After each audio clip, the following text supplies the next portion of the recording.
Hello, I'm Hatu of Asian Agribees, welcoming you to another podcast. Since China confirmed the presence of African swine fever, or ASF, in August 2018, the virus has been hogging headlines as it rapidly spread throughout Asia. However, other important pig diseases continue plague pig producers in the region. Today, Isa Tan, editor of Asian Pork Magazine, will be talking to Dr. Carlo Maala about these diseases and their impact on pig production.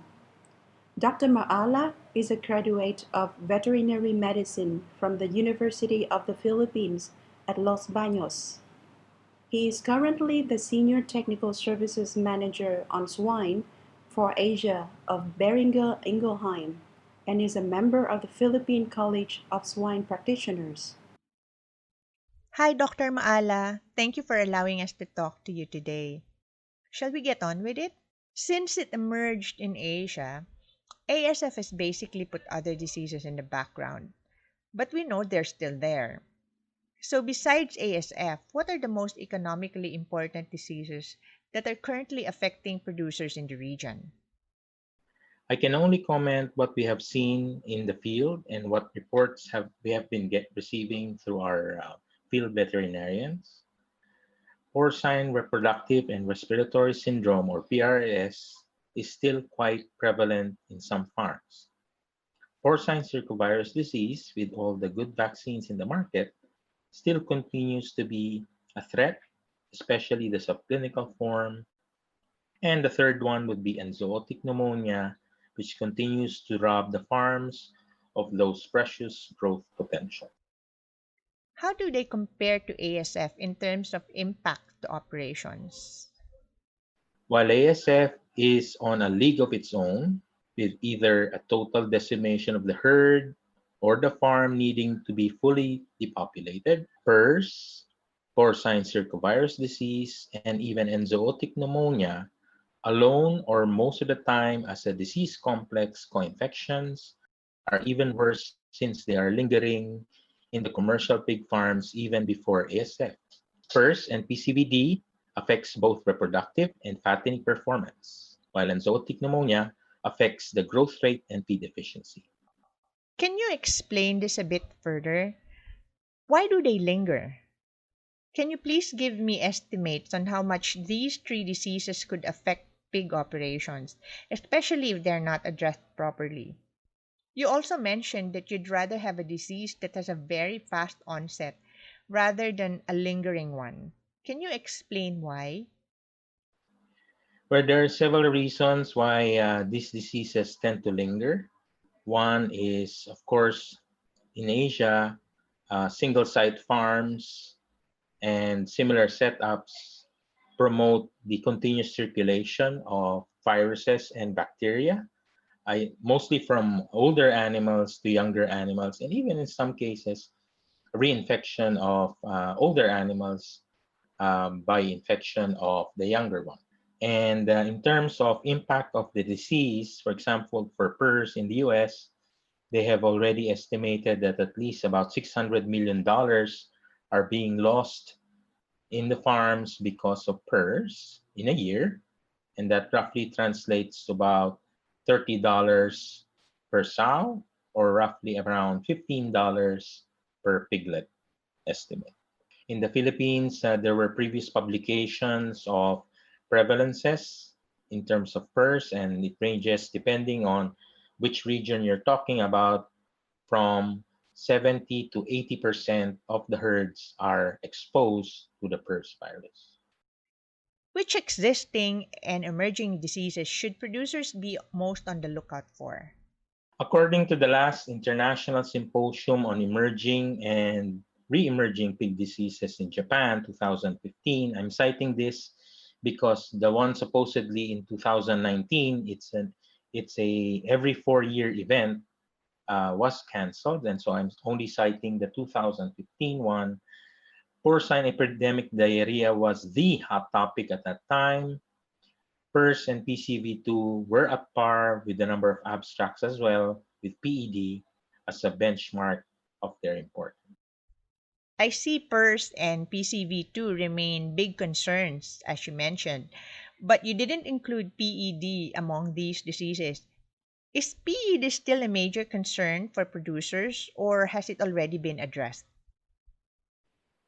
That is a good question. PED, since its emergence in Asia in about 2010, the transfer or reemergence in Europe and even in the US in 2013 has made it a global disease at that time.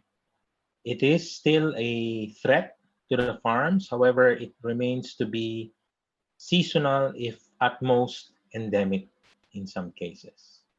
Whereas for PRRS and PCV2, it is available whole year round, so to speak, and continuously causing problems in the farm. What do you think are the main reasons why these diseases continue to happen? As I mentioned, there are several reasons. One would be the endemicity of itself, the disease, aside from the farm setup of, let's say, a single site operation. Now, going to the endemicity of the disease, the prevalence of the virus in the herd is also should be considered. And in all pig-producing countries, PCV2 can be found. In Asia, PRRS is present in all the major pig-producing countries, and there are only selected herds which are referred to as specific pathogen-free or SPF that are mycoplasma-free when you talk of enzootic pneumonia. The type of farm as well can propagate pathogens. Single site, as I mentioned earlier, continuous flow farms would have the disadvantage of propagating the virus from various animal groups. Unless, of course, special efforts to eliminate diseases per farm is done. Finally, the pig density itself is directly correlated to the presence of pathogens. Areas where there are more pig farms, let's say per kilometer or in a 5 kilometer radius, then you expect that there would be more diseases there. What would you recommend that producers do, besides vaccination, to minimize the effects of these diseases? I think COVID-19 in humans now is setting the example, but this has been a practice in animal health for decades already. It's what you call biosecurity, keeping the virus out, containing virus in certain segments of the herd, and even preventing the spread of the virus are the various aspects of biosecurity. You also mentioned that the type of farm can propagate the pathogens. Can you elaborate further on why single site continuous flow farms are more likely to continue spreading the pathogens? What special efforts should producers put in place?